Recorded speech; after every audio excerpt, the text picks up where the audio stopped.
Se dirige a ustedes el presidente de la República, Gustavo Petro Urrego, luego de la visita al corregimiento de San Luis en el occidente de Neiva. Presidente. Bueno, la director administrativo de la Presidencia de la República, Oscar Mauricio Liscano, ministro del Interior, Alfonso Prada, ministro de Defensa, Iván Velázquez Gómez, jefe de gabinete, Laura Sarabia, altos mandos de las fuerzas militares y de la policía, mayor general Helder Fernán Hiraldo Bonilla, comandante de las fuerzas militares, mayor general Luis Mauricio Espina Gutiérrez, comandante del Ejército Nacional, mayor general Luis Carlos Córdoba Avendaño, comandante de la Fuerza Aérea Colombiana, mayor general Henry Armando Sanabria Celi, director general de la Policía Nacional, contraalmirante Norman Iván Cabrera, jefe de inteligencia naval, alcalde de la ciudad de Neiva, Jorge Muñoz Calderón, funcionarios del gobierno nacional, comandantes regionales de las fuerzas militares y de la Policía Nacional, medios de comunicación, todas y todos. Pues no es propiamente un día alegre el que nos convoca aquí. Desde ayer hemos hecho varias reuniones, una aquí mismo y otras en el territorio donde han ocurrido los hechos, tratando de auscultar, tratando además de aprender de los errores que se han cometido y de las circunstancias que está viviendo el país en general alrededor de lo que sucede en un territorio como el del corregimiento San Luis, donde sucedieron los hechos. El territorio, para conocimiento nacional, hace parte de un conjunto de municipios, entre ellos Marquetalia, Oigaitania, del lado tolimense, Planadas. El occidente de Neiva limita con ese territorio a partir de varios corregimientos, Aipecito, Chapinero, San Luis. Solo hay una vía que comunica esa región con Neiva, en muy malas condiciones. Duran de 5 a 7 horas en llegar de allá hasta aquí, siendo el mismo municipio. La población cafetera, no hay cultivos de coca, no hay minería ilegal. Son campesinos productores de alimentos, de café, que tienen una historia hace décadas, conjuntamente con los otros municipios, que ha quedado articulada a las primeras violencias de este siglo y el siglo pasado. Allí arrancó en 1948. Allá llegó Manuel Marulanda Vélez, desplazado liberal en ese momento por la violencia conservadora del viejo Caldas. Cruzando la cordillera llegó a ese punto. Por tanto, allí se desarrolló buena parte de la historia de la FARC. Y con el acuerdo hecho en el Teatro Colón, nunca más hubo un hecho de violencia en el territorio hasta el día de ayer. Ese es el contexto. Obviamente la población está alterada, en zozobra, porque había construido la ilusión de la paz definitiva. Habían observado que el Estado no había ido nunca en cabeza de un presidente a esa región, pero sobre todo las inversiones llegaron muy pocas al territorio. Es decir, en cierta forma ahí se observa el incumplimiento de un acuerdo de paz por parte del gobierno. No lograr que esa región pueda prosperar como cualquier otra de las grandes regiones prósperas del país. Y allí es cuando aparece el primer hecho de violencia el día de ayer, con el saldo trágico que ustedes ya conocen. Indudablemente pretenden expandir el conflicto armado ahora hacia ese tipo de territorios que fueron cuna de la FARC hace décadas, pero que hoy se encuentran en paz. No es con apoyo de la población que lo están logrando, es básicamente a partir del fortalecimiento que van obteniendo de rentas ilícitas que consiguen en otro tipo de territorios a partir de la exportación de cocaína y de oro ilegal. Haremos un balance alrededor del proceso de paz que apenas balbuciantemente se menciona y las circunstancias de violencia que existen en el país. Lo que hemos dicho a la cúpula militar y policial es que entre más se hable de paz, más hay que elevar la guardia, más cuidado hay que tener desde el punto de vista del accionar militar. Entre más se hable de paz, más hay que estar listos desde muchos puntos de vista. La primera decisión que tomamos en la noche anterior es que lo que eran consideradas zonas de conflicto antes de los acuerdos del Teatro Colón, debemos seguirlas considerando zonas de conflicto, así no haya aparecido hechos de violencia aún. Porque es un territorio que quiere ser accedido por nuevos actores de la violencia. Porque en lugar de realizarse la consolidación, como lo denominaron, para que sea el Estado y la ciudadanía del territorio quienes estén allí ejerciendo soberanía en ese territorio, siguen siendo territorios en disputa y muchos ya ocupados literalmente por nuevos actores de la violencia. En el caso del occidente de Neiva, es apenas el inicio, que puede ser también el final, si logramos, una organización profunda de la sociedad que habita el territorio, sus indígenas, su campesinado, que es la población mayoritaria, fortalecimiento de la cooperativa cafetera, las organizaciones femeninas, los apicultores, que hay que organizar bien y cuidarlos, las juventudes en general. Aprendizajes de lo sucedido. No puede haber más auxiliares de policía en las zonas que denominamos de conflicto. Hay que cuidar esa primera juventud de 18 a 20 años, que equivale más o menos lo mismo que el servicio militar obligatorio en el caso de las Fuerzas Armadas, por su nivel de experiencia, que es bajo, por su condición, que es básicamente la de cumplir un requisito de ley. Esos muchachos y muchachas no pueden estar en sitios de alto riesgo, donde se necesita capacidad, mucha más experiencia y más años, hay que decirlo.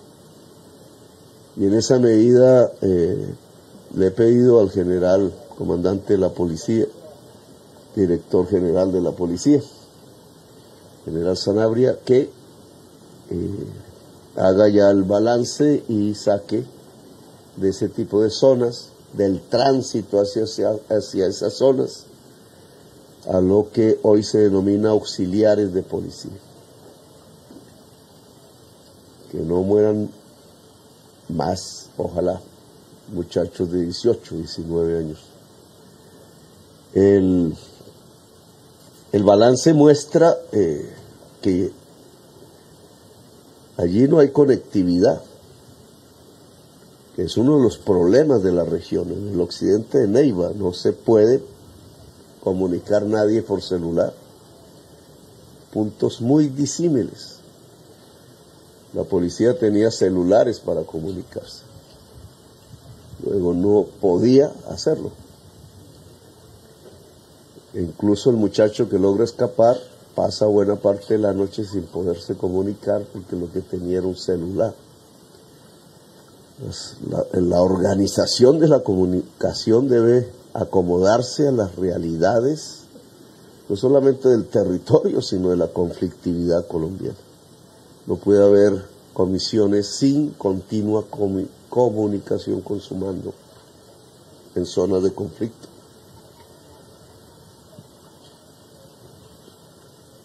La carretera, que es la única vía de comunicación, que es una trocha en realidad. La emboscada se da porque tenemos una curva más o menos de 90 grados, donde obligatoriamente tenía que frenar la camioneta con personal en el platón, en una zona que aunque no hubiera tenido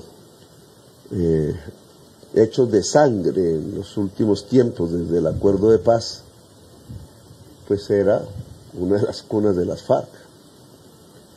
Por tanto, una zona que hay que mirar con cuidado y de riesgo. Esa curva fue la que permitió la efectividad de la emboscada, llamémosla así. Pero hay que planificar de ahora en adelante muy bien, sobre todo en el cuerpo de policía. El ejército ha aprendido muy bien estas tareas, los desplazamientos en ese tipo de zonas. Ya hablaremos más profundamente de ese tema. Esa carretera tiene que ser el eje de una transformación. Esta mañana, en reunión con toda la comunidad de San Luis, escuchándolos, prácticamente casi todo giraba alrededor de cómo esa carretera puede ser mejorada. Extraña que con los recursos de paz que ha conseguido el gobierno, y desde ya firmado hace más de 4 años los acuerdos de paz, pues no se haya hecho nada con una carretera que hasta el mismo jefe de la FARC antiguo, el señor Manuel Marulanda Vélez, dice la leyenda allí, los campesinos lo decían, los más viejos, hizo con sus manos y una pala. Así es el origen histórico de esa región, digamos, y por tanto de su complejidad y de la necesidad de entenderla. La última vez que alguien trabajó en esa carretera, decían los campesinos, fue el mismo Manuel Marulanda Vélez. ¿Cómo es posible que después de firmados los acuerdos de paz y siendo obligatoria la inversión estatal de acuerdo en ese tipo de zonas para volver las zonas prósperas y pacíficas, no haya habido un solo tipo de inversión pública en la carretera? Nos hemos comprometido a que sea contratada con la comunidad. Puede ser una obra compleja porque no es simplemente una vía terciaria, es una vía que puede comunicar perfectamente en los límites de San Luis con Planadas y de ahí con las carreteras tolimenses, incluso en el proyecto que lleva vía Páramo de las Hermosas hacia el Valle del Cauca y Buenaventura, con lo cual, igual que descubrimos en el Catatumbo, no estamos hablando de regiones marginadas, son marginadas por obra del gobierno, pero geográficamente tienen un sentido. Catatumbo es un paso central entre el río Magdalena y el lago de Maracaibo, imagínense esa ubicación. Y ahora esta región de San Luis, Chapinero y Aipecito está situada en el corazón entre este río Magdalena y el Océano Pacífico. Entonces tienen un sentido, no por nada están habitadas. la fertilidad de su suelo, el hecho de que es una región cafetera de primer orden, y tienen que durar 7 horas para llegar acá. Pues se va entendiendo que hay una incomprensión de la paz, eso no es excusa. Lo que tiene que hacer el Estado, si no quiere perder ese territorio que se ganó en el acuerdo de paz, es desarrollarla y volverla próspera. Y en esa medida espero que el gobernador y el alcalde puedan reunirse aquí con los ministros, que hemos tomado nota ya de los temas. Hay que hacer un esfuerzo en salud y hay que hacer un esfuerzo fundamentalmente en conectividad, que es educación, y hay que hacer un esfuerzo en la carretera, y creo que tendríamos los instrumentos para que la ciudadanía de ese territorio pueda seguir siendo soberana, es decir, dueña y señora del territorio. La misma ciudadanía es un blindaje contra la penetración de actores nuevos ahora de la violencia, en su sangre, en sus recuerdos, por generaciones. Hoy los jóvenes, sus padres, sus abuelos, todos han pasado por la violencia. Buena parte de la historia nacional está marcada en esa sangre, y por tanto también está la posibilidad, si no es ahí, ¿en dónde?, de hacerlos cuna de la paz de Colombia. Y eso se hace, como se escribió en esos acuerdos, haciendo prosperar las regiones donde se desarrolló la guerra, priorizándolas, que es para el municipio de Neiva, que es para el departamento del Huila y que es para el gobierno nacional. Ese es más o menos el balance. Lo que he encontrado es un campesinado trabajador, una juventud con ganas de hacer cosas positivas para Colombia, una historia que indudablemente hay que reconocer, valorar y entender, y una región que podría ser una riqueza nacional en términos de belleza natural y en términos de producción agraria, pero que hay que defender, hay que cuidar, hay que entender y hay que hacerla prosperar. La autoría de los hechos ya tendrá su propia investigación, siendo una zona tradicionalmente marcada por la historia de la FARC. Es altísimamente probable que integrantes que llaman hoy disidentes en alguna de las formaciones haya sido responsable del atentado. Y en esa medida es este tipo de disidencia es la que tiene que responder por estos hechos.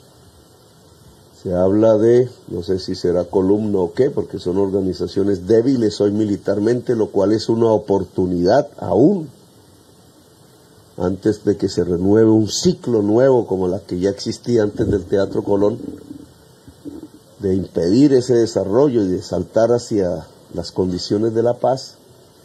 Se habla de la Dagoberto Ramos, instalada más en el Cauca, en tierra adentro, o de Ismael Ruiz, que es el nombre que le dan a una organización también de la FARC cercana a este territorio. Es muy 90% probable, la investigación tiene que continuar ahora ya en manos de la Fiscalía, que ahí esté el origen del atentado. A la policía le recomiendo estrechar lazos con la comunidad. Los lazos con la comunidad son un escudo. Y hay que entender bien eso. Es la alianza con la comunidad lo que protege. No es parte de técnicas militares, no depende mucho del tipo de pistolas ni del tipo de vehículo, pero es la condición sine qua non para salir airosos de estos episodios. Es ganarse la comunidad, establecer, vamos a ponerlo en esos términos, un amor entre la institución policial y la ciudadanía, que se ha perdido por varias circunstancias, pero que hay que reconstruir. Ese es el primer nivel de la defensa. No se puede despreciar porque es fundamental. Sin ese, nada más sirve. Lo demás son ingenierías y técnicas que siempre son desbordadas. El primer eje de la defensa es una relación estrecha entre Constitución, Fuerza Armada y pueblo. Y esa es la garantía de la paz. Bueno, gracias por haberme escuchado, muy amables. Ya nos veremos en la próxima.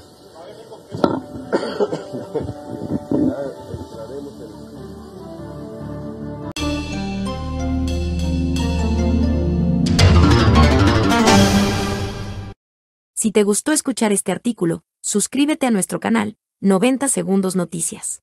Recuerda, activar la campanita, darle compartir y dejarnos tu comentario. Gracias.